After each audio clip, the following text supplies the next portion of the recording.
Alors, merci. Alors, bonjour à tous et à toutes.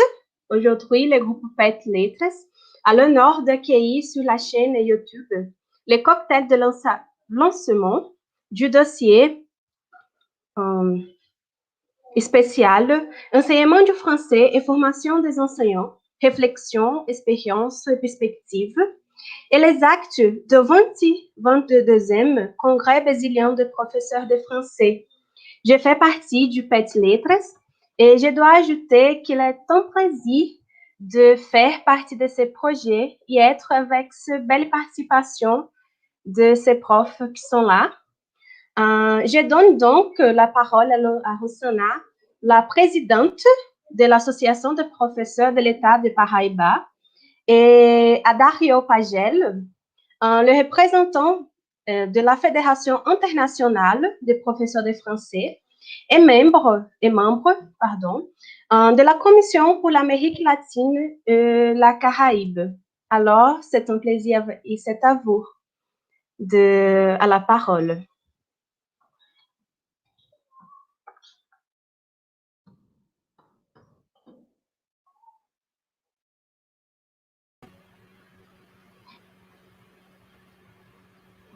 Bonjour, sois bienvenue et c'est à vous. Bonjour, bonjour à tous et à toutes. Vous m'entendez? Oui, bonjour Dario, bonjour Manuela. Bonjour Rossana. Donc, je suis Rossana, la présidente de l'association de professeurs de français de la Paraïbe. Et je suis là c'est un plaisir d'être là, d'être ici dans cet événement avec vous. Et au nom de l'association, je voudrais vous remercier pour l'organisation. Je vais être très brève.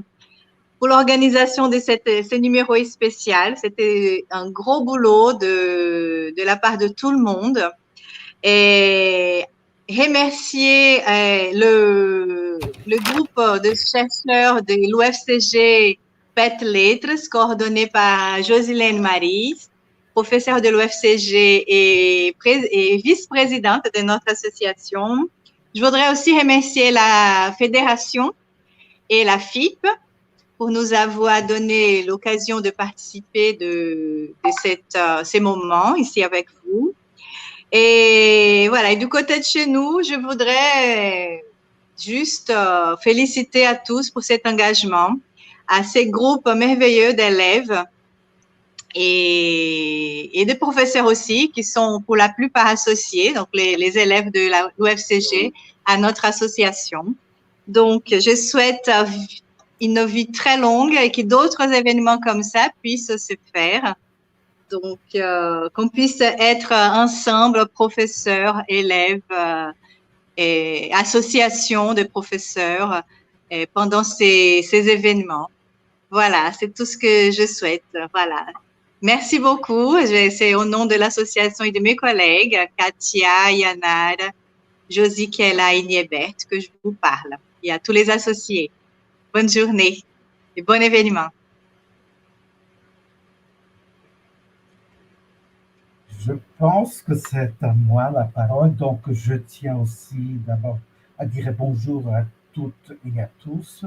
Un grand bonjour à tous les professeurs de français et un grand merci à l'équipe sous la direction de notre amie et collègue Josilène qui a organisé ce numéro spécial consacré aux professeurs de français, à la formation de professeurs de français et dans le cadre de la Journée internationale du professeur de français.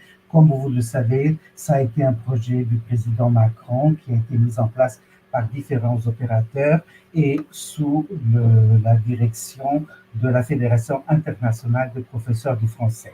Ici, je vous parle aujourd'hui au nom de la commission de la COPAC, c'est-à-dire la Commission pour l'Amérique latine et les Caraïbes, qui est une commission régionale de la FIPF, de la Fédération internationale des professeurs de français, que j'ai eu l'honneur de présider pendant 8 ans, comme vous le savez toutes C'est un grand boulot, c'est peut-être un grand défi et aussi un grand apprentissage. Quand je dis un grand apprentissage, je veux m'exprimer justement pour dire que les professeurs de français, qu'ils soient professeurs ou qu'ils soient chercheurs de la langue française, qu'ils soient enseignants de français dans le primaire ou dans le secondaire, ou dans des structures nationales ou des structures binationales, dans des institutions telles que les alliances françaises ou autres, ou encore dans des établissements français ou nationaux. Et surtout, ici, nous sommes dans le cadre des universités, et je signale bien des universités publiques. C'est grâce à la passion de ces professeurs, c'est grâce à leurs compétences que je suis redevable des progrès. Et quand je dis je suis, mais je parle ici au nom de la structure associative, redevable du progrès de la vie associative brésilienne, mais aussi latino-américaine et bien sûr de la structure associative mondiale. Dans le texte qui a été publié et co-signé avec les deux vice-présidentes de la Fédération internationale, c'est-à-dire par Madame Cynthia Ed et Madame Doina Spita, je mets dans l'introduction exactement, nous mettons en valeur la participation des professeurs de français dans ce réseau qui est depuis plus d'un demi-siècle invités à participer à différents débats, à différents projets. Et au Brésil, nous avons différents projets très importants qui sont menés par la Fédération brésilienne, des projets des organismes parfois gouvernementaux, parfois non gouvernementaux. Et c'est ce travail d'influence qui entraîne à des retombées bénéfiques et valorisantes pour les associations, parce que, comme je le signale toujours, je suis un militant de la langue française, mais surtout un militant des professeurs de français, un militant pour une bonne formation des professeurs de français, car ce sont ces professeurs que nous formons bien dans nos structures universitaires publiques, qui font bien, ce sont ces professeurs qui font bien leur travail, leur métier, et eux, ils transmettent bien leur connaissance de la langue française, parce que nous leur proposons une excellente formation, et c'est leur enthousiasme pour la culture francophone, mais aussi oui, c'est cet enthousiasme pour la culture francophone qui met en place cette œuvre, si je peux dire comme ça, comme membre des associations nationales et internationales, bien sûr. Ici, je parle du continent latino-américain. Ces professeurs, ils se comportent en tant que militants dans leur réseau associatif, militants de la francophonie et par là même de la diversité linguistique et culturelle, comme je le signale toujours. Voilà, je ne veux pas être trop long, mais je dois quand même signaler qu'au-delà, en effet, de leur intérêt commun pour le français, les professeurs sont au sein de leurs associations qui sont toujours bien structurées. Dans le cadre du Brésil, dans une fédération, dans le cas de l'Argentine aussi, dans une fédération, et dans les autres pays, il y a des associations nationales, des autres pays latino-américains, il y a des associations nationales, mais en Espagne aussi, il y a une fédération, par exemple. C'est cette structure qui est bien adaptée dans chaque pays, et cette structure est toujours à l'écoute de la diversité des situations locales, et donc un excellent exemple de réseau de communication, d'information et de formation et de solidarité aussi. Nous ne pouvons pas oublier que nous sommes dans ce dévouement des enseignants est aussi un travail de solidarité. C'est un dévouement pour la langue française dans le monde, et ce dévouement aujourd'hui, par le biais de la Fédération internationale et ses associations, tient une place incontournable dans l'espace francophone. Il est important de souligner que chaque association, comme nous avons ici différentes associations, mais ma collègue de l'association, la présidente de l'association de l'État de Paraíba l'a bien souligné, chaque association, depuis sa création, mène au sein de la commission, au sein de sa région, c'est-à-dire, mais ici au Brésil, bien sûr, au sein de la fédération, mais dans sa zone géographique qui est regroupée à l'échelle latino-américaine par la COPAG, des actions pour accroître l'offre de formation des professeurs et je félicite toute l'équipe de l'Université fédérale de Campina Grande sous la direction de Josilène qui a mené ce travail qui nous enrichit encore davantage et qui contribue et qui renforce les dispositifs et les programmes de formation qui seront de plus en plus appropriés par les différentes publications que nous allons pouvoir découvrir dans ce numéro spécial consacré à la formation des professeurs de français et qui s'inscrit dans cette journée de commémoration, de valorisation des professeurs de français du monde entier. Et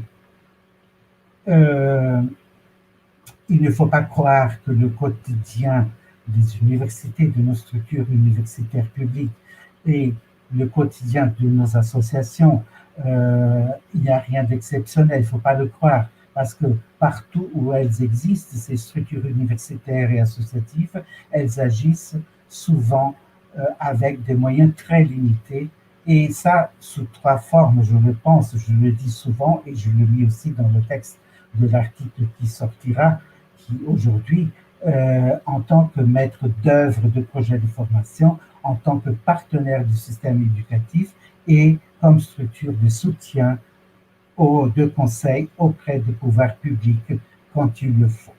Voilà, je ne veux pas être trop long parce que je suis... Bon, ben je crois que... Manuela, j'ai encore un petit moment, oui, je pense que oui. Donc, il y a aussi un autre aspect que nous avons trouvé, et ça c'est une spécialité, je dirais, de l'enseignement du français au Brésil, surtout, mais pas seulement dans le monde. Il y a quand même au sein, ça je découvre, mes amis, je suis 40 ans dans ce travail associatif et universitaire, et je constate que nous avons au sein de notre réseau des professeurs de français, dans toutes les institutions, mais surtout dans ce réseau universitaire et associatif, nous avons là, nous constatons, nous vivons le partage des valeurs humanistes. Et c'est ce partage de valeurs humanistes qui fait la force de ce réseau associatif et universitaire de professeurs de français, qui sont, bien sûr, comme je le dis, regroupés au sein d'une fédération brésilienne au Brésil, qui, de son côté, partage ces valeurs humanistes avec la Fédération internationale des professeurs de français. C'est la raison pour laquelle je défends les associations, toujours membres, contre toute vision réductrice de ces projets et de ces actions. Et même des différents départements de français au département de langues étrangères, il ne faut pas minimiser le travail qui est fait. Nous avons de grands centres de recherche, de grands groupes de recherche pour le français, pour la formation des professeurs et ici spécifiquement pour la formation des professeurs, mais bien sûr dans beaucoup d'autres domaines aussi. Ça s'élargit, c'est c'est très large, une vision très large. Bon, et pour terminer, je voudrais bien dire que au nom de la COPAG, FIPF, au nom de tout ce réseau associatif, et je parle ici en tant qu'enseignant universitaire aussi et enseignant-chercheur, je dirais aussi que je suis très heureux de pouvoir constater l'importance de ce travail qui est fait et de cette publication qui sort aujourd'hui, que nous sommes en train de fêter, oui, pourquoi pas, parce que Christina et moi, nous avons déjà nos bouteilles de champagne à côté de nous.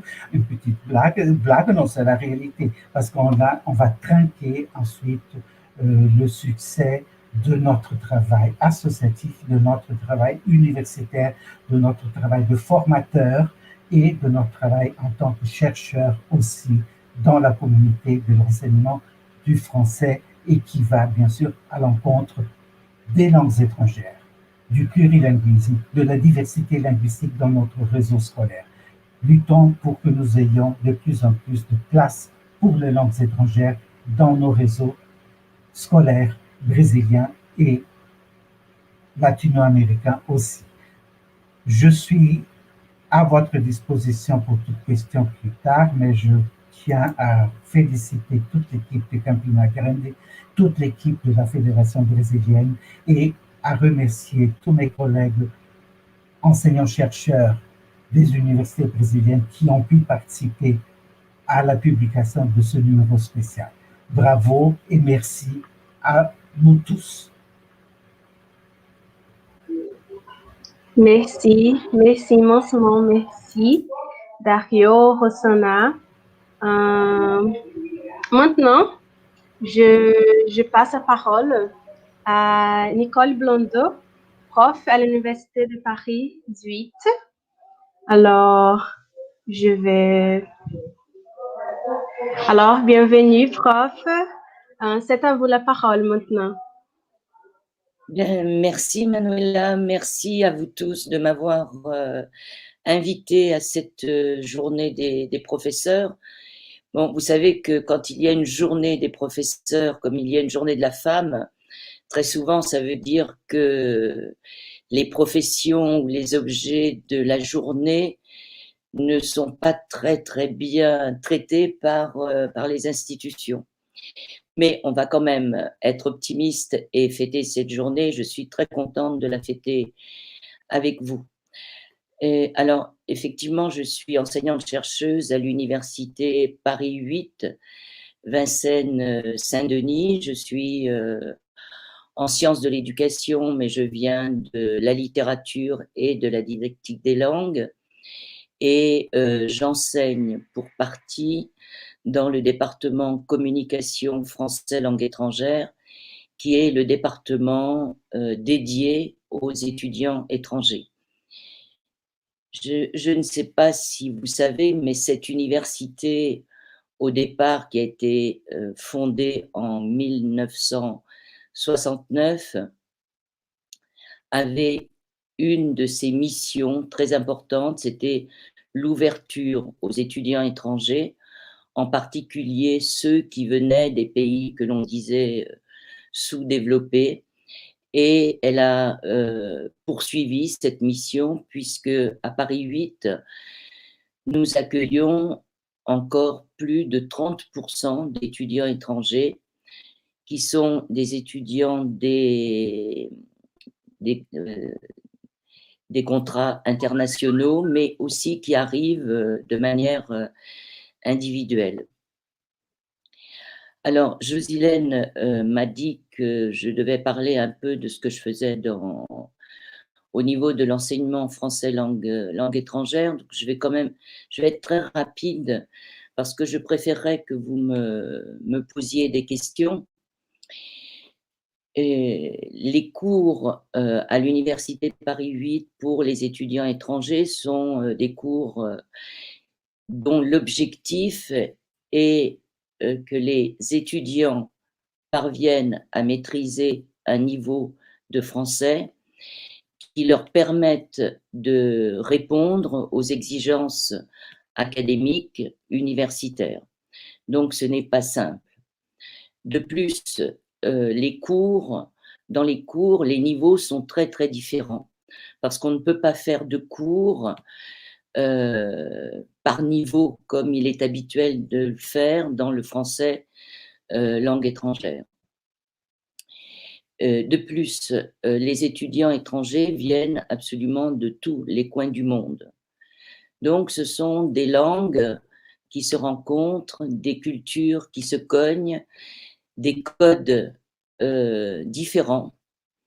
Et c'est avec toute cette diversité, c'est dans toute cette diversité, en jouant sur elle, en jouant avec elle, que les enseignants de français langue étrangère, français langue seconde, doivent exercer. Moi, j'ai majoritairement travaillé avec la littérature pour les groupes que j'avais.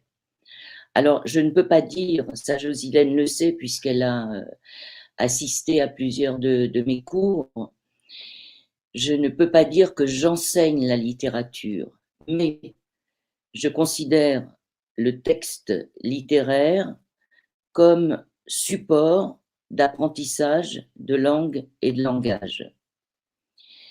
Alors, tous les semestres, je choisis une thématique spécifique. Alors, ça peut être les questions sociales, ça peut être les femmes, ça peut être les langues, les territoires, ça peut être les rapports de domination, la colonisation, la décolonisation, etc.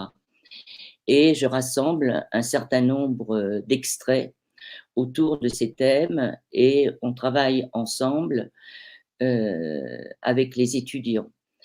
Alors, alors quand je dis le texte littéraire est considéré comme support de langue et de langage, ça signifie que pour moi, il ne s'agit pas de comprendre immédiatement le sens, mais de construire petit à petit du sens, soit individuellement, soit en groupe. Et ensuite, lorsque la classe est réunie en entier, ce sont les bribes de compréhension de chacun qui vont parvenir à élaborer le sens du texte. Donc, il y a un gros travail de groupe et qui s'appuie sur le groupe et les interactions dans le groupe. Et depuis un certain nombre d'années, je travaille aussi avec le dispositif des autobiographies langagières, qui est toute une démarche de réflexion autour des langues, de travail de mémoire pour parvenir à se souvenir de la manière dont on a appris une langue étrangère, des rapports que l'on entretient avec sa langue maternelle et les autres langues, l'introspection des langues qu'on rêve, celles qu'on n'aime pas, celles qu'on déteste, etc. Donc, c'est un travail qui part des histoires de vie, qui est l'un des axes de mon laboratoire de recherche, mais qui prend la focale des langues. Et lorsqu'on parle des langues, on parle évidemment de soi, mais on parle aussi du social, on parle aussi de l'histoire. Donc, c'est tout un travail très intéressant qui, en général, passionne les étudiants parce que dans le processus d'écriture, ils arrivent parfois à découvrir ou à se souvenir de choses qu'ils avaient oubliées. Et donc, petit à petit, se construit leur propre histoire des langues, leur propre histoire langagière. Ce qui est drôle, c'est que en ce moment, je coordonne un numéro spécial de la revue Italiano Lingua Due de l'Université de Milan autour de la formation des professeurs et les autobiographies langagières. Et dans le même temps, j'ai travaillé avec Josilène et toutes les collègues sur le numéro de Letras Raras autour de la formation des professeurs. J'en ai terminé pour vous présenter un peu ce que je faisais. J'aimerais que vous me posiez des questions et je voudrais en finir pour à la fois vous remercier pour votre travail, vous dire, ça Josilène le sait, ceux et celles qui me connaissent aussi. Je dois terminer, Manuela? Oui? Bon. Je suis toujours très touchée quand les personnes apprennent le français. En plus, quand elles l'enseignent, quand elles consacrent leur vie à cette langue.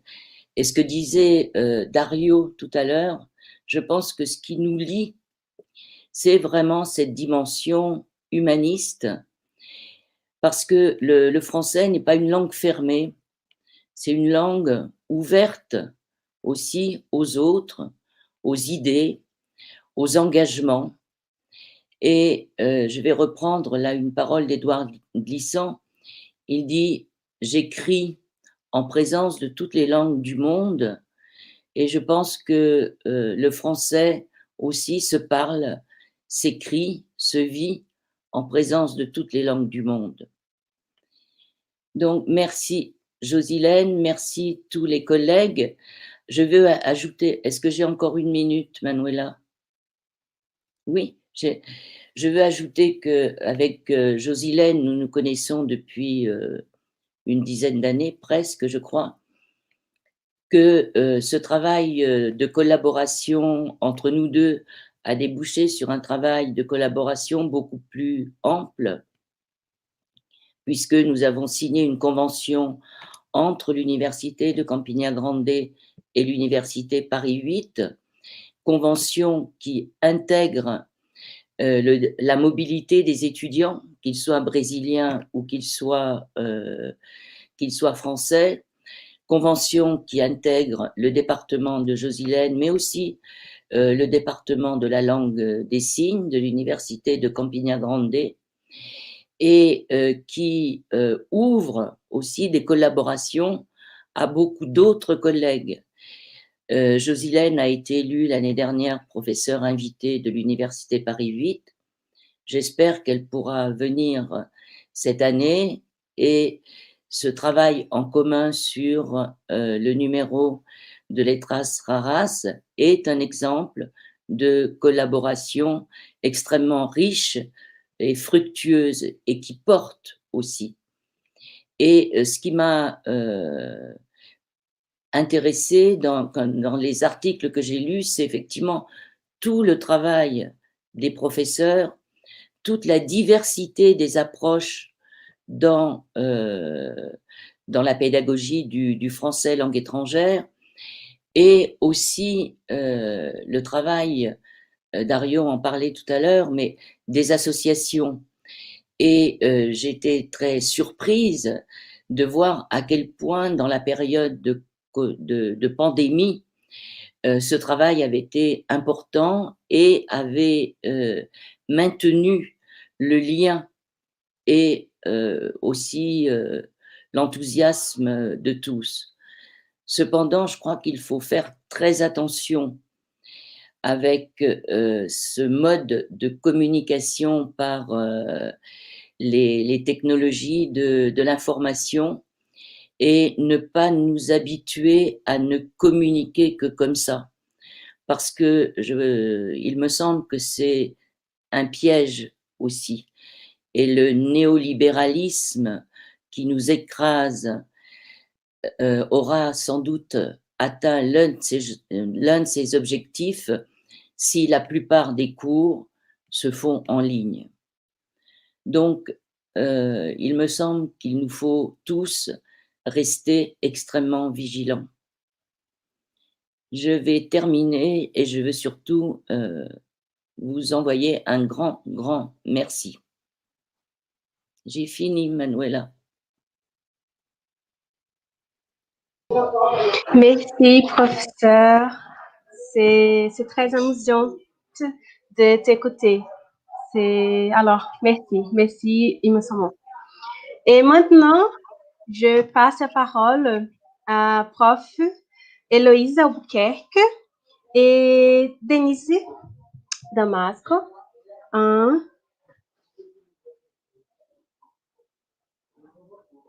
Pour nous dire un peu sur l'organisation et la publication du dossier, n'est-ce pas? Alors, c'est à vous la parole. Bienvenue.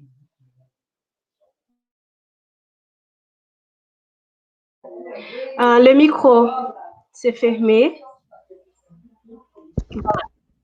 Je pense que c'est Casadei, Madame Cristina Casadei. Non? Moi, je parlerai avec Claudine, selon l'ordre. Oui. Je suis contente d'être là, mais... Pardon, Denise. Alors, à bientôt. Alors, c'est Christine. Madame Cristina Casadei. Oui, voilà. Moi, je parlerai avec Claudine. Oui, c'est ça. C'est l'ordre. Oui. Je suis contente d'être là, mais... Pardon, Denise. Alors, à bientôt. Alors, c'est Christine. Madame Cristina Casadei. Oui, voilà. Moi, je parlais avec Claudine. Oui, c'est ça. Prof, Héloïse, vous pouvez éteindre les YouTube, ça va? Parce que ta parole, c'est YouTube. Alors,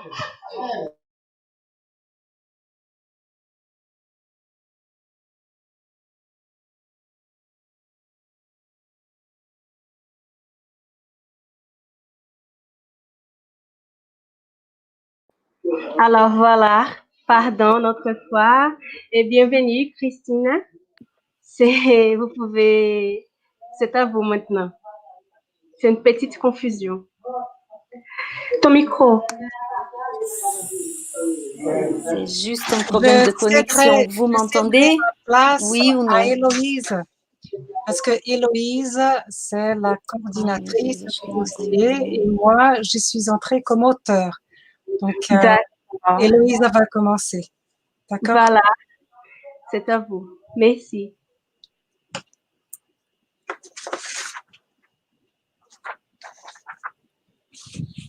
Vous m'entendez? Non. Oui ou non? Oui. Très bien. Oui, voilà. Bon. J'espère que vous entrez. Oui, voilà. J'ai un petit problème de connexion. Bonjour à tous et à toutes. Oups. Je voudrais tout d'abord féliciter tous les collègues et collègues professeurs de français qui sont avec nous dans cette présentation du numéro spécial de la revue Letras Raras.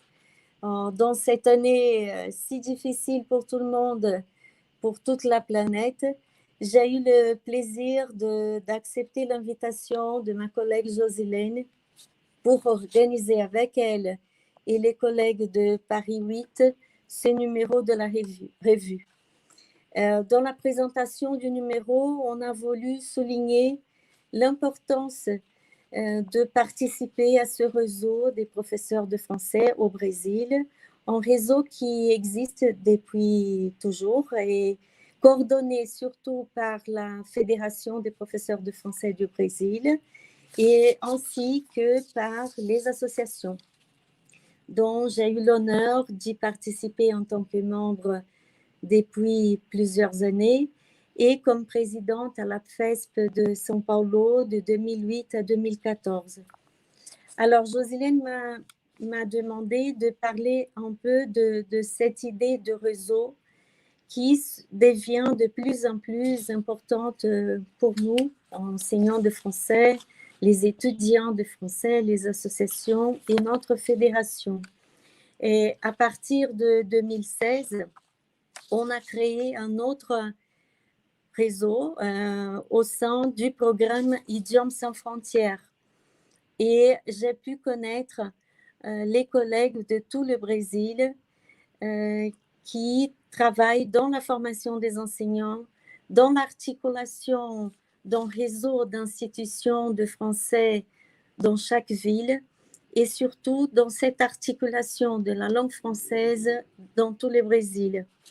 Donc, c'est à partir du dynamisme, de l'effort, de la lutte de nous tous qu'on arrive à continuer à diffuser la langue française, la littérature d'expression française dans tout le coin du Brésil. Aujourd'hui, dans le réseau ISF, nous avons 38 universités publiques qui y participent. Et c'est grâce à cet esprit de collaboration, de lutte, d'engagement et de participation active que nous tous, nous nous rassemblons pour ce travail que nous aimons beaucoup de diffuser la langue française. Alors, la revue Letras Raras s'insère dans ce contexte national Et les articles publiés dans ce numéro fêtent la riche diversité d'expériences autour du français, de la langue française, de la littérature d'expression française, de la traduction et de toutes les expériences d'enseignement et de recherche. Et la contribution de tous les auteurs rend visible cette volonté d'affirmation du travail d'excellence qu'on fait au Brésil. Je remercie de manière particulière le travail de Josélène à la tête de cette revue et aussi l'opportunité d'avoir fait la connaissance des collègues de Paris 8. Donc, ça a été super intéressant aller au-delà des frontières du Brésil, de notre propre coin de travail et de recherche pour partager avec elles l'idée de ce numéro spécial de formation de professeurs de français.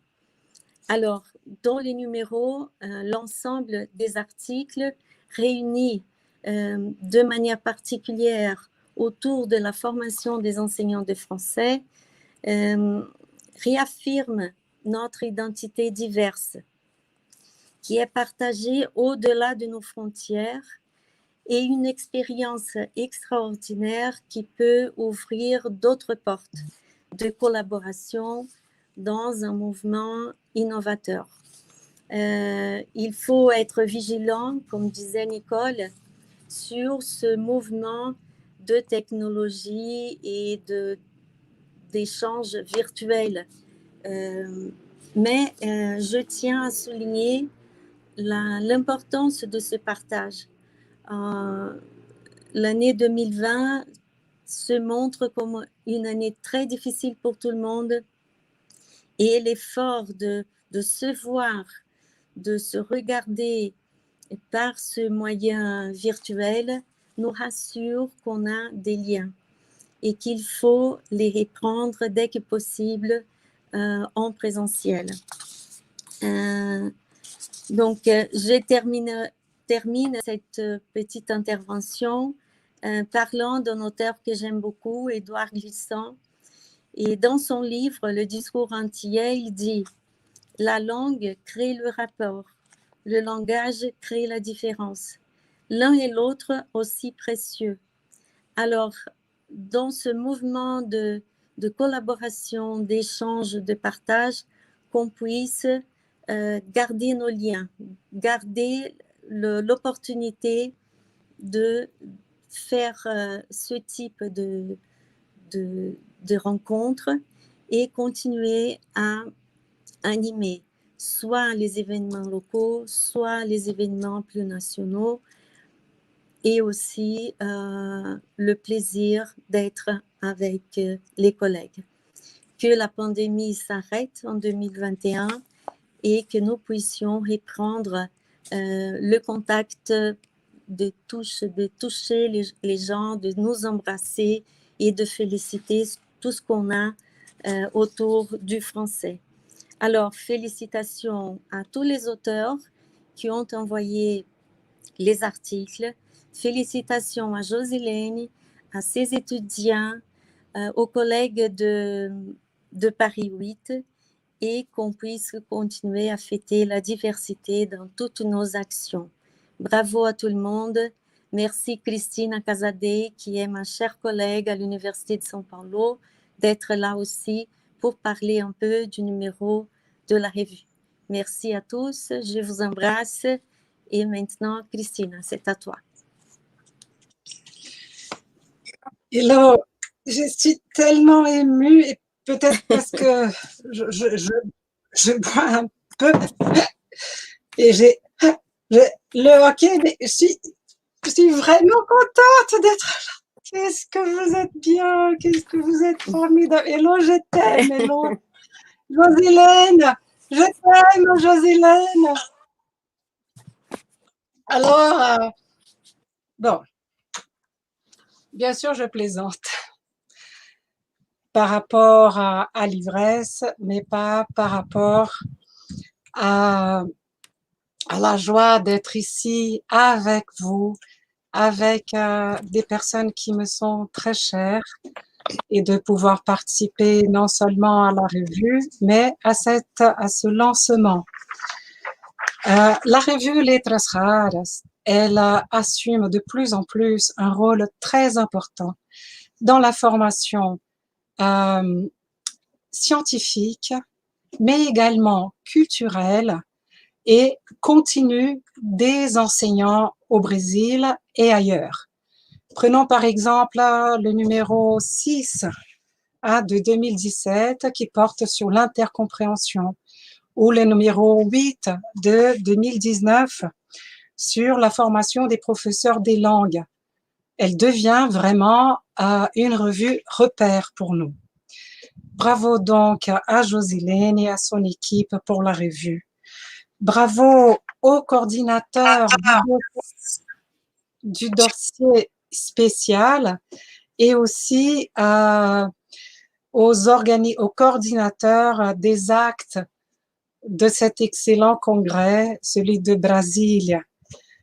Voilà, je participe en tant qu'auteur dans le dossier spécial et j'en remercie vivement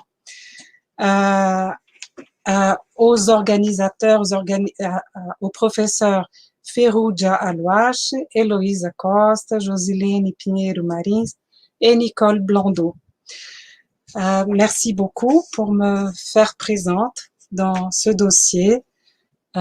J'y traite de la question de la représentation parmi d'autres dans l'apprentissage et l'enseignement du FLE. Voilà pourquoi ma petite mise en scène au début de cette présentation. Et ce dossier, il a un titre spécifique. Il porte sur la formation du professeur de FLE. Au Brésil, c'est une formation qui exige beaucoup de nous, car nous sommes loin, bon, entre guillemets, maintenant avec le net, nous sommes à côté, mais nous n'avons pas le français parlé dans notre entourage tous les jours. Alors, cela exige de nous beaucoup d'études, beaucoup de perfectionnement, mais aussi, comme m'a dit récemment une étudiante très chérie, elle m'a dit, Chris, c'est compliqué. Tous les ans, et moi je dis voire tous les semestres, les profs ont devant eux des groupes d'étudiants, d'élèves très hétérogènes. Ils sont différents dans leur désir d'apprendre cette langue, dans leur raison, dans leur personnalité aussi et dans leur façon d'apprendre. Alors, vraiment, parfois, je me sens comme funambule. Vous savez, la personne qui marche, bien sûr, sur une corde pour assurer mes cours. Et j'ai fait toujours des crises, au moins une par semestre. Alors, je crois que il faut qu'on se réinvente tout le temps. Et c'est pas facile. Il faut qu'on se mette en question, se remettre en question. C'est pas évident de voir aussi les erreurs que nous faisons. Donc, je voulais conclure cette petite présentation en levant ma tasse à tous les enseignants qui souffrent, qui hésitent, qui ont des questions, qui se posent des questions, se reposent des questions, qui commencent, qui trébuchent, qui se mettent debout, encore une fois, et qui continuent. À la vôtre, à la nôtre.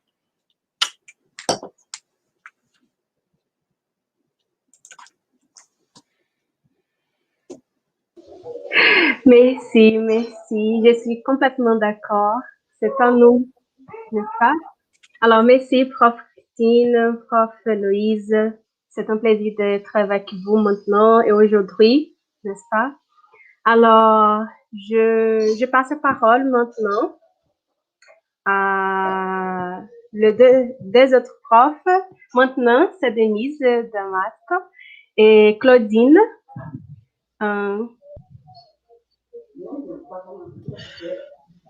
Claudine Franchon. Alors, ça bienvenue et c'est à vous la parole maintenant. Bonjour. Voilà, Denise va commencer. Un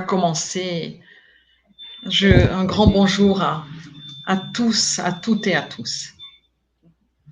Donc, merci Claudine. Bonjour, vous m'entendez bien? C'est OK? Oui? Bon, alors là, je commence. Donc, tout d'abord, bonjour à toutes et à tous.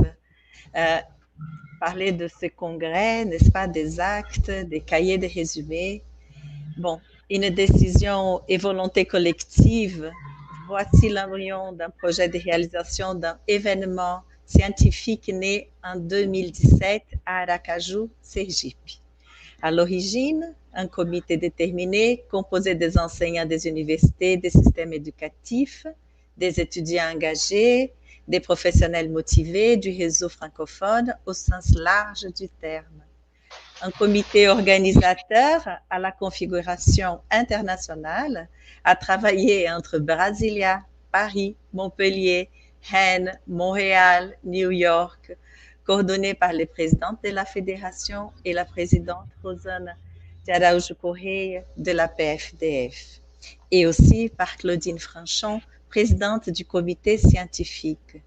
Donc, ces groupes, cette équipe, nous remercions pour ce travail bénévole au cours de ces années. Les projets avancent au fil des mois, déterminent ses priorités, puis se réalisent en octobre 2019 et la 22e édition du congrès de la Fédération brésilienne des professeurs de français, organisée par l'Association des professeurs de français du district fédéral APFDF, se déroule à Brasilia sous le thème « Les Français en action, variation et création ». La 22e édition du Congrès brésilien des professeurs de français a réuni environ 400 participants issus du pays et de l'étranger. Ces participants se sont réunis dans l'espace Finatech à l'UNB. Mais ce n'est pas la fin. Les échos des actions menées et pensées décantées. Une étape suivante s'ouvre, celle qui vise à pérenniser les réflexions et les échanges produits lors de cet événement. D'abord, nous vous invitons donc à lire ce cahier de résumés organisé par Rosana Correia, moi-même, révisé par d'autres professeurs et l'équipe organisatrice du congrès. Ces cahiers de résumés, composés des résumés des 2 conférences d'ouverture. Oui, nous avons eu 2 conférences d'ouverture. De la conférence, du résumé de la conférence de clôture, des conférences tenues par Axe, 3 conférences tenues par Axe.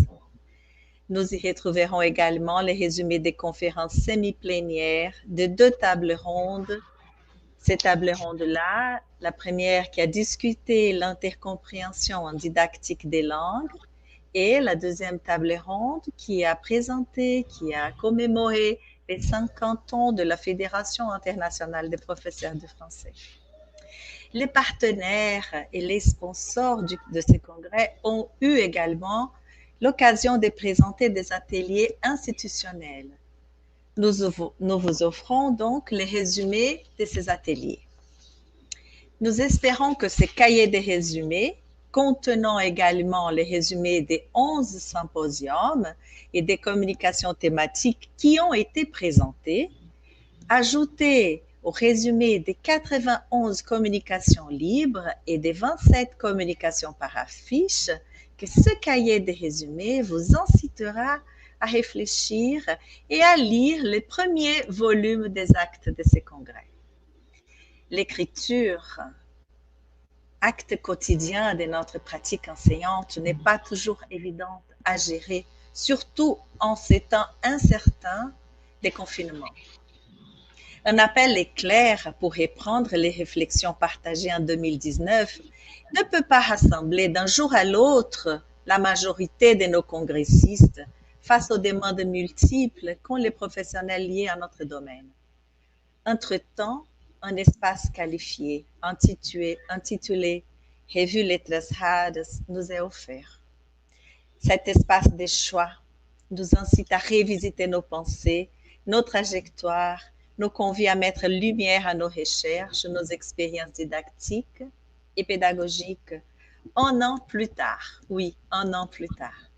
D'autres circonstances favorables nous ont poussés à diffuser par écrit les échanges survenus lors des communications, échanges que nous relatons en lançant les premiers textes qui font écho aux travaux des participants en 2019 et à l'origine de nombre de discussions particulièrement riches. La conférence de Madame Hana Chala, Axe 5, est présentée également sous forme de texte intégral dans les actes du Congrès. À l'invitation de Josilene Maris Pinheiro, appuyée par son équipe dirigée par Maria Renal Soares, ayant dans les groupes Mariana Lire, que nous remercions vivement, les comités scientifiques du Congrès, les collaborateurs. Donc, on a lancé en septembre un appel éclair aux publications. Nous remercions aux collaborateurs qui ont lu les articles et textes présentés dans ce premier volume. Nous souhaitons également rendre hommage au travail de Valesca Afonso Alves Porto, Valdemar Oliveira, Carla Cristina Guimarães, qui ont activement œuvré à la construction de ces actes avec l'équipe de Maria Renal et Josilene, qui est responsable de la revue. La diffusion des actes du Congrès est importante en ce qu'elle vient contribuer aux grands besoins de donner de la visibilité aux recherches, aux rapports d'expérience en langue française et aux activités de la communauté scientifique francophone dans le monde. Les ressources pour rendre possible proviennent aussi du partenariat très étroit entre la Fédération et ses membres, tels que la PFDF. Nous remercions également nos partenaires, l'ambassade de France, qui nous a permis, en tant que fédération, de lancer un appel à projets, dont les projets de l'Association des professeurs de français de l'État de la Paraíba. Merci. Merci à l'association, à la PFPB. Nous adressons nos plus sincères remerciements également à Madame Maguelone Orliange là-dessous, qui n'a pas hésité à subventionner nos actions lors de la Journée internationale des professeurs de français, ce qui a rendu possible la concrétisation du projet de lancement ayant un numéro spécifique, n'est-ce pas, d'un dossier, des actes, par article. Tout cela était très important. Et alors là, nous avons le lancement et l'apparition des actes de la revue dans la revue Letras Raras. Donc, pour moi, c'est un vrai plaisir de partager notre aventure sous forme de congrès. Et je passerai la parole à Claudine Franchon, présidente du comité scientifique du congrès, à qui j'ai le plaisir de travailler et de collaborer et d'organiser ce premier volume des actes. Claudine vous présentera donc les congrès dans de détails très importants. Claudine.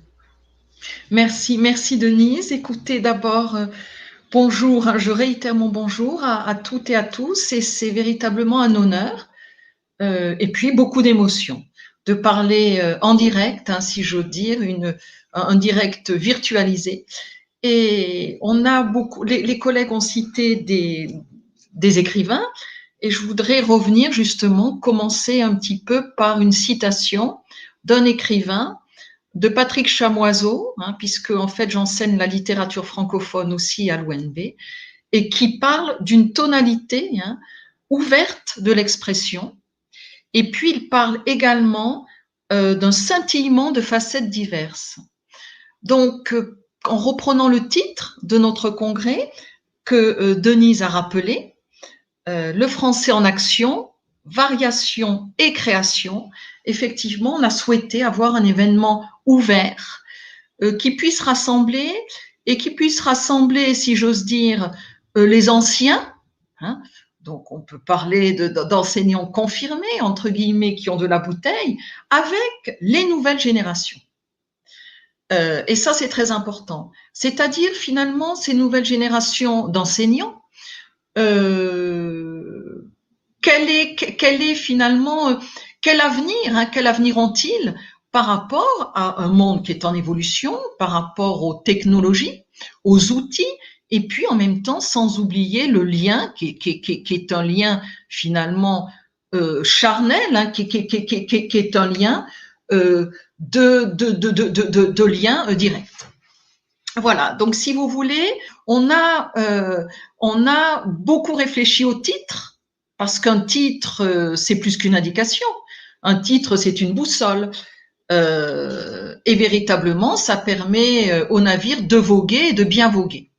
Donc, action, variation, création, ça a permis véritablement de rassembler, comme Denise l'a rappelé, environ 400 congressistes, 400 participants que Brasilia a accueillis, avec justement un projet de longue haleine, puisque pour tous, on sait que ce sont des projets de longue haleine. Et si vous voulez, véritablement, il y avait des axes importants, des axes thématiques, et puis qui ont permis aux participants de se demander comment la langue française, en tout cas comment la langue d'expression française, langue et culture pouvait évoluer et surtout pouvait finalement se renouveler, évoluer dans un 21e siècle, qui effectivement a cette pause terrible, 2020 avec cette pandémie mondiale, et qui nous permet aussi de réfléchir. Donc, se présenter aux nouvelles générations, c'est-à-dire finalement présenter l'enseignement, apprentissage aux nouvelles générations comme une chance pour leur avenir, penser, vivre dans un rapport équilibré entre tradition et innovation, cet enseignement-apprentissage de la langue française, et puis les passions des enseignants. Alors, souvent, l'équation est difficile en termes d'enseignement parce qu'il y a la raison et la passion. Donc, quelle équation et comment, finalement, dresser cette formule? Mais on y arrive très bien avec, finalement, un bon fond théorique. Ça, c'est un cadre théorique. Je ne sais plus quel théoricien parlait justement de l'importance du cadre théorique et puis de la créativité, puisque finalement nos métiers, ce sont des métiers de contact, des métiers d'humanité, au pluriel ou au singulier comme vous le souhaitez. Donc voilà. Et puis aussi en même temps finalement ce plurilinguisme qui est important, pluri-interculturalité et transculturalité. Le terme trans est important, ce préfixe. Et puis aussi, finalement, l'apprentissage, c'est une source d'épanouissement, c'est un plaisir personnel, et puis pour celui qui apprend, et puis celui qui après parle, et celui qui transmet. Donc, voilà, nous sommes finalement des acteurs de classe, et puis dévoués aux langues vivantes, et en l'occurrence, la langue française, et puis plus largement la francophonie. Voilà, donc si vous voulez, ce qu'on a voulu donner lors du congrès, alors Denise me dira si je divague, si je vais trop loin, mais c'était finalement donner au public, à ceux qui sont venus, des portes, des fenêtres ouvertes sur le monde et sur ses opportunités, puisque nous sommes dans un monde de la mobilité, une mobilité physique et puis une mobilité virtuelle. Donc voilà. Alors on a bien entendu, puisqu'il faut une structure, il faut des axes. Un axe 1, études linguistiques. Un axe 2, didactique et formation des professeurs. Un axe 3, traduction, avec traduction, mais pas que traduction. Traduction, pourquoi, comment, avec qui, entre écriture et réécriture, qui aussi fonde le débat de la traduction ou traductologie. Ensuite, littérature et art, et bien entendu que une société ne peut pas vivre sans art, puisque l'art, c'est aussi les passerelles culturelles. Et puis, bien entendu, c'est important parce que Dario l'a rappelé, hein, les politiques publiques, Denise l'a rappelé, les politiques publiques et les mémoires partagées, hein, puisque on a effectivement des mémoires qui se forment et puis des mémoires que l'on acte, parce qu'il faut acter tout ça par l'écrit. Hein. Et on en revient toujours, hein, Denise parlait d'écriture, oui, finalement, nous écrivons au quotidien, hein, et nous recevons, nous écrivons, et du coup, finalement, nous réécrivons aussi. Hein. Donc on a toujours d'une certaine façon, ces métissages, et puis ces métissages de pensée. Donc, le congrès a été riche de rencontres. Alors, on l'a voulu très ouvert, et Denise a rappelé que finalement, ce comité organisateur était ancré dans plusieurs continents, hein, avec les passions associatives. Et on se rend compte que de plus en plus, et c'est aussi une question qu'on peut se poser, hein, le tissu associatif est quelque chose qui permet aux sociétés de ne pas éclater, hein, et les associations font beaucoup, et puis on a des politiques publiques qui sont quelquefois beaucoup plus lentes, beaucoup plus poussives, hein, et justement les associations sont ce sont des graines d'énergie, hein, ce sont comme des barres, comme des barres qui sont nutritionnelles. Hein. Donc on est dans l'association qui œuvre pour le bien commun, hein, pour le bien commun, avec des associations qui sont ouvertes. Et au Brésil, puisque je vis depuis longtemps maintenant au Brésil, on a cette force qui est une force très très forte, hein, de tout est possible. Voilà, rien n'est impossible, tout est possible, et on a une énergie qui est une énergie passionnée, mais raisonnée. Hein, passion, raison. Donc voilà. Donc si vous voulez, nous avons œuvré avec Denise et les collègues, et je remercie infiniment Josilei de nous avoir accueillis dans une revue qui compte, hein. Donc Christina l'a rappelé, c'est-à-dire effectivement une revue de recherche appliquée, de recherche-action, qui est une boussole, hein, qui permet effectivement de développer des thèmes qui sont des thèmes didactiques, qui sont des thèmes pédagogiques. Et puis avec justement les axes, hein, les 5 axes, qui sont des axes de recherche, d'enseignement, d'apprentissage. Donc, ce congrès aussi a fait la place aux jeunes chercheurs, parce que c'est important. Hein. C'est le lien, c'est-à-dire un espace ouvert aux affiches, à ceux qui, pour les premières fois, ou commencent, hein, avec des pas un peu hésitants, à se lancer. C'est-à-dire que effectivement, on a eu ces jeunes chercheurs qui avaient un espace ouvert visuel, là, visuel d'affiches, hein, d'affiches pour rentrer dans des carrières qui sont des carrières d'enseignants, hein, réseau public, privé, primaire, secondaire, universitaire, et c'est important parce que dans les associations, ce sont des expériences différentes. Et puis aussi d'espaces d'enseignement-apprentissage différents. Donc, ce congrès et la page ouverte, hein, qui nous a été donnée, où on a pu créer en écrivant et relater ce qui s'était passé, c'est véritablement un congrès polyphonique ou structuré, bien entendu, hein, mais qui aussi continuait une tradition, et finalement ce 21e siècle. Hein, comment est-ce qu'on va pouvoir, en tant qu'enseignant, s'organiser dans le cadre de l'enseignement-apprentissage du français, hein, langue culture, et puis d'une réalité francophone importante, hein, donc qui effectivement prend pied sur différents continents, hein, s'ancre sur différents continents.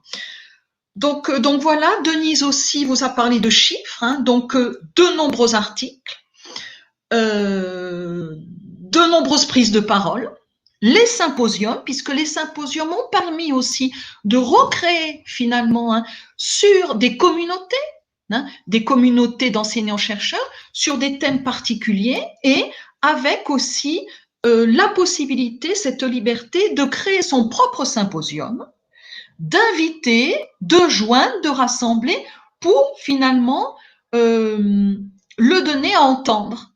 Le donner à entendre et pour rendre compte d'une réalité riche. Hein. Le français est une langue riche et puis aussi est une langue finalement d'accueil parce que une langue ne vit que si elle accueille. Hein. Voilà. Alors après, effectivement, il y a les emprunts, il y a tout ça du point de vue linguistique. Hein. Le dictionnaire régit tout ça avec la norme et l'usage. Donc voilà. Donc si vous voulez, je reprendrai ce congrès, une totalité ouverte de l'expression. Donc là, je dis bien, j'emprunte les mots de Patrick Chamoiseau, ce ne sont pas les miens. Et puis, un scintillement de facettes diverses. Voilà. Donc, si vous voulez, ça a été ça, les maîtres mots de ce congrès, et on a essayé de vous rendre le plus fidèlement possible ce qu'a été le congrès du point de vue scientifique et du point de vue humain. Hein. Et je pense à l'intervention de notre collègue Nicole, hein, effectivement, où l'ouverture, hein, c'est important parce que justement, ce n'est pas la clôture, hein, quelque chose de fermé. Donc une ouverture passionnée et raisonnée. Voilà. Alors je ne sais pas si j'ai donné un peu, je pense que j'ai donné l'idée. Denise me reprendra si j'ai oublié certains pans, certains points. Merci Claudine, merci de reprendre les axes thématiques. Et alors là, nous vous invitons à lire les 21 articles qui sont là dans la revue, dans les actes, et nous espérons les premiers volumes. Et merci beaucoup et on attend, n'est-ce pas, vos retours. Et voilà, donc on vous attend, lecteurs attentifs, et n'hésitez pas, hein, observation, nous sommes preneurs. Voilà, merci infiniment, Josilène, et puis tous les collègues de la revue qui nous donnent véritablement un espace chaleureux et un espace qui compte, un espace scientifique de poids. Voilà, merci infiniment. Et merci, chers collègues. Merci, Manuela. Merci, vous êtes le maître de cérémonie. Merci, très merci à vous deux. C'est un plaisir aussi. Pour moi, c'est complètement amusante et heureuse d'être avec vous. Et maintenant, je vais inviter le prof Wellington Junior pour parler un peu sur les congrès. Alors voilà, merci prof, c'est à vous maintenant la parole. Merci Manuela, bonjour à toutes et à tous, chers amis, chers collègues. C'est un grand plaisir de participer à cette rencontre amicale, festive, mais aussi constructrice d'un sentiment d'espoir pour un avenir meilleur. Bon, j'ai été chargé de vous présenter donc, le cahier de résumé qui apparaît dans les actes du 21e congrès de professeurs congrès brésilien de professeurs de français qui s'est tenu à Aracaju en 2017 sous le thème de français, langue de la modernité, une voie vers des cultures et des savoirs multiples. Donc, ce congrès, il a réuni un groupe d'enseignants-chercheurs et chercheuses que je vais vous citer. Il composait donc le comité scientifique du congrès, Cristina Casadei Pietraroia, Josilene Pinheiro Maris, Renilson Santos Oliveira, Maria Elizabeth Chaves de Mello, Márcio Vinícius Barbosa, Cristiane Benatti Rochebois, Thelma Cristina Pereira, Dário Pagel, Joyce Armani Gali, Katia Ferreira Fraga, Marie-Hélène Torres et moi-même, Wellington Junior Costa. Donc, ce groupe d'enseignants et enseignantes, chercheurs, chercheuses, ont fait un travail extraordinaire en proposant des actes thématiques qui ont su attirer des intervenants, mais aussi des participants, étudiants, enseignants, autour des discussions et des débats à Aracaju en 2017. Et ce congrès a réuni donc près de 400 personnes qui aiment la langue française, qui travaillent pour la langue française. Et donc, ça a été vraiment un grand plaisir de l'organiser avec mes collègues de l'Université fédérale de Sergipe, Dario Pagel, Ricardo Costa dos Santos, Renilson Santos Oliveira, et bien sûr avec le soutien de la Fédération brésilienne de professeurs de français. Et maintenant, je passe donc aux remerciements. Je remercie à Denise Damasque et toute l'équipe de la Fédération, à Josilene Pinheiro Maris et toute l'équipe de la revue qui accueille donc ce cahier de résumé du 21e congrès brésilien de professeurs de français que s'est tenu à Aracaju en 2017. Je dois être bref parce que le temps passe vite. Donc, je vous invite à lire non seulement ce cahier de résumé, ces actes du congrès, du 21e congrès, mais aussi celui du 22e congrès, ainsi que tous les articles du dossier spécial de la revue. Merci Jodelene, merci Denise, merci tous les partenaires et merci à vous qui suivez sur YouTube cette présentation, cette rencontre amicale, festive et constructrice, un sentiment d'espoir pour un avenir meilleur. Merci beaucoup et bonne lecture.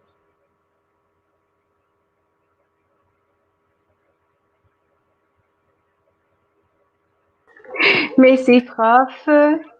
Et maintenant, pour finir les paroles, j'invite prof. Josilene Pinheiro Maris.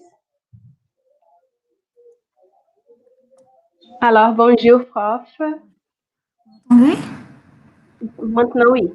C'est bien. Alors, c'est l'heure de finir. C'est l'heure de finir, non? Je suis là juste pour finir. En fait, pour vous remercier.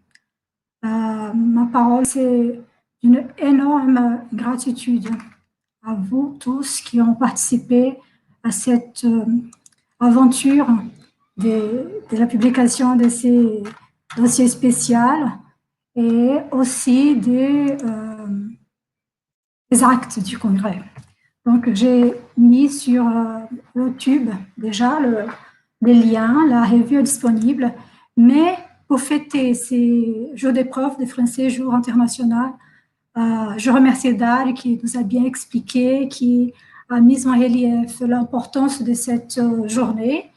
Et je voudrais remercier tout spécialement Nicole Blondeau, une collègue, une amie, un exemple de personne, bon, je suis admiratrice de Nicole. Et je voudrais juste dire merci infiniment à Ferrugia aussi, Ferrugia Alouach, qui ne pouvait pas être avec nous aujourd'hui. Elle avait déjà un rendez-vous. Héloïse, ma collègue de l'Université de São Paulo, dès l'époque du master. Et maintenant, on a fait un travail ensemble. Ça a été merveilleux de travailler avec Héloïse. Et je voudrais aussi nominer, parce que c'est ce que vous voyez sur la revue, c'est un travail qui a demandé des gens avec des gens qui ont le cœur en français, dans l'esprit français. Et je cite donc Carmen Verônica de Almeida Nóbrega, notre coordinatrice du groupe de français portugais à l'Université fédérale de Campina Grande, Emanuele Maria Brasil, Alino Correia Neto, Lívia Miranda de Paulo, de l'Université de São Paulo, Manuela, qui est avec nous ici, Maria Renale Soares da Silva, Maria Angélica de Oliveira, notre collègue aussi, merci Angélica, Mariana de Dormando Lira, Nieberto Manuel Pereira dos Santos, nos collègues, nos amis, et encore Adario Pagel, et à Doina Spita, qui voulait être avec nous, mais qui n'a pas eu la possibilité à cause de connexion. Les actes de congrès, Carla Cristina Guimarães, Cláudia Helena Daia, Cláudia Zoncaldo, Claudine Franchon, Denise Damasco, Emanuele, Joyce Armani, Joseli Soncella, Márcio Vinícius Barbosa, Maria Renale Soares da Silva, Mariana de Normando Lira, Pierre Clément, Rina Chalá, Rosana de Araújo Correia, Tiziana Teles Melo, Valdemar Oliveira de Andrade Júnior, Valesca Afonso Alves Porto. Et merci aussi à Cristina Casadei Petraroy qui a présenté, qui a représenté les auteurs. C'est un grand plaisir, Cristina, d'être avec toi, de parler avec toi, de lire ton texte aussi. Je voudrais finir mes remerciements en vous invitant à lire. Lisez la présentation qui a été faite avec toute attention. Nous avons compté beaucoup sur l'appui de Nicole Blondeau et Ferrugia Alouach. Et à la fin, nous avons une présentation qui est sublime. Et j'ai sélectionné un petit paragraphe pour lire qui, je crois, représente bien ce dossier. Ce numéro de la revue Letras Raras capitalise les engagements actuels des acteurs de l'enseignement-apprentissage du français langue étrangère au Brésil. Professeurs, étudiants, élèves, apprenants de tout âge. La période que nous vivons, traversée par l'anxiété, les interrogations parfois inquiètes sur le monde d'après, abîmée par la rupture des habituels liens professionnels, amicaux, voire familiaux, semble ne pas avoir entamé investissement et le courage de ceux pour qui les échanges, la transmission ou l'acquisition de savoir, l'ouverture à l'altérité à force du dialogue, des confrontations, des couvertures sont une nécessité et font les seuls de la vie. Les seuls de la vie fait référence au livre de Françoise Héritier. Et j'ai fini avec Edgar Morin qui dit « Il est nécessaire que tous ceux qui ont la charge d'enseigner se portent aux avant-postes de l'incertitude de nos temps. » Donc, cette phrase d'Edgar Morin semble nous montrer le chemin qu'il y aurait à emprunter. Donc, les amis, merci pour tout. Je passe alors la parole. J'ai vu une question sur le chat de YouTube, sur YouTube. S'il y a des questions, s'il y a à poser, sinon Thiago Jorge da Silva pose une question à Nicole, je crois. Quel est le rôle de la grammaire ou de l'analyse linguistique pour l'enseignement des langues? A-t-elle encore un lieu ou est-il possible d'affirmer qu'elle a un rôle plus au second degré, je pense. Nicole, je te remercie personnellement maintenant, n'est-ce pas? On n'avait pas eu l'occasion de parler aujourd'hui. Merci encore une fois. Et Thiago a une question. Est-ce que tu peux répondre à la question de Thiago, s'il te plaît?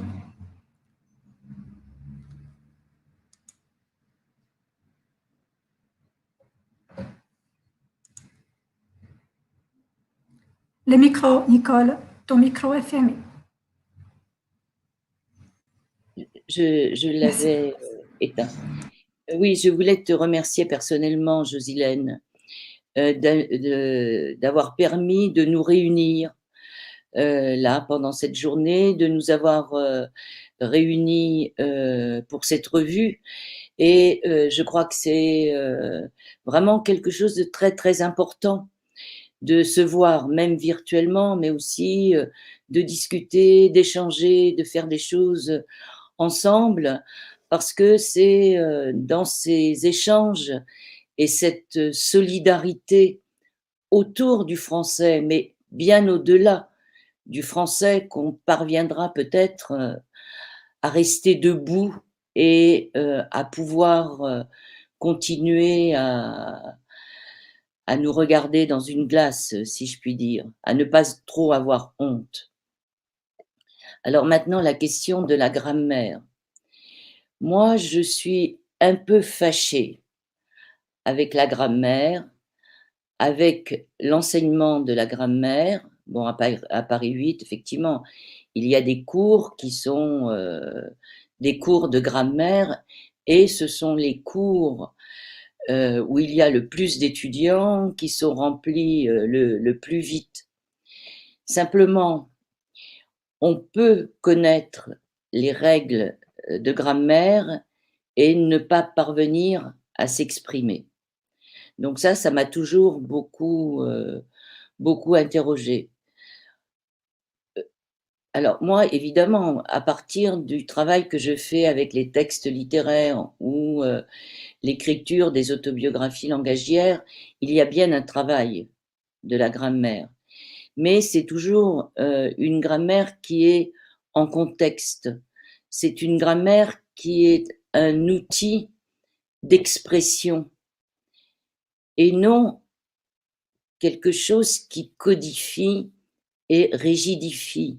Alors, je sais qu'il faut connaître les règles, ça c'est clair, mais il faut dépasser la connaissance de ces règles pour réellement s'approprier la langue. Et on s'approprie la langue en la pratiquant. Et en la pratiquant, on intériorise la grammaire.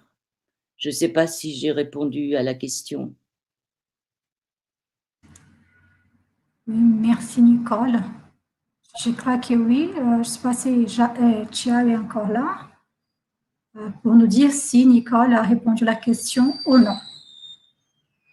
Ce que je sais, c'est que le travail que Nicole réalise à l'Université Paris 8, oui, comme elle a dit, j'ai déjà participé de plusieurs cours et ça me touche beaucoup parce que je vois les étudiants de Colombie, d'Indonésie, un peu partout dans le monde, qui ont avec Nicole un lien d'amitié. Il y a un prof, Madame Blondeau, mais il y a aussi un respect et aussi je vois que les étudiants ont toute confiance à ce que Madame Blondeau dit. Si on peut, et si elle dit oui, c'est parfait, c'est bien.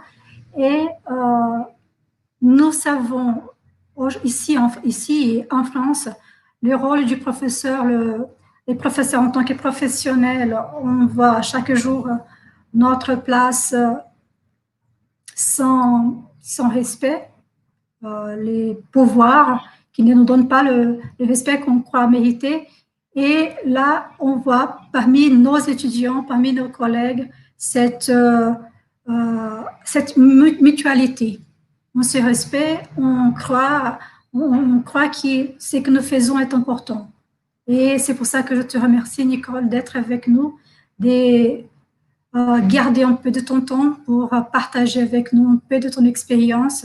Je t'invite à venir d'autres fois, parce que là, en ces moments, il faut juste profiter de ce que tu as dit, est très important parce que nous sommes en danger. Oui, nous sommes en danger parce que si on peut faire ça, dans quelques années, tous les liens peuvent disparaître. On ne sait pas. On espère que non. Mais je t'invite déjà à revenir avec nous pour parler un peu de ces expériences des autobiographies langagières qui sont des textes magnifiques, qui sont des réflexions très importantes pour nous et pour penser à nous comme profs, à notre formation, à notre développement. Je te remercie infiniment et à Ferrugia aussi, qui n'est pas là avec nous. Et à tous. Nous devons vous remercier, je pense. Ah oui. Et je remercie aussi à tous qui accompagnent sur YouTube. Et je vous dis à bientôt, j'espère. Au revoir et bonne fin de journée. À Nicole qui est déjà la fin de l'après-midi et nous qui commençons là, déjà l'après-midi, cet après-midi. Merci à tous les amis. Merci à tous qui ont participé ici dans cette salle de ces gros boulots qui a été la revue, qui a été préparée la revue. Merci, merci. On va essayer de se reposer un peu. Nous devons nous reposer un peu parce que ça a été un peu fatigué, mais le résultat est là. Vous pouvez accéder les textes, tout est disponible. Merci beaucoup et à plus. Merci à vous. À bientôt, les amis. À bientôt. À bientôt.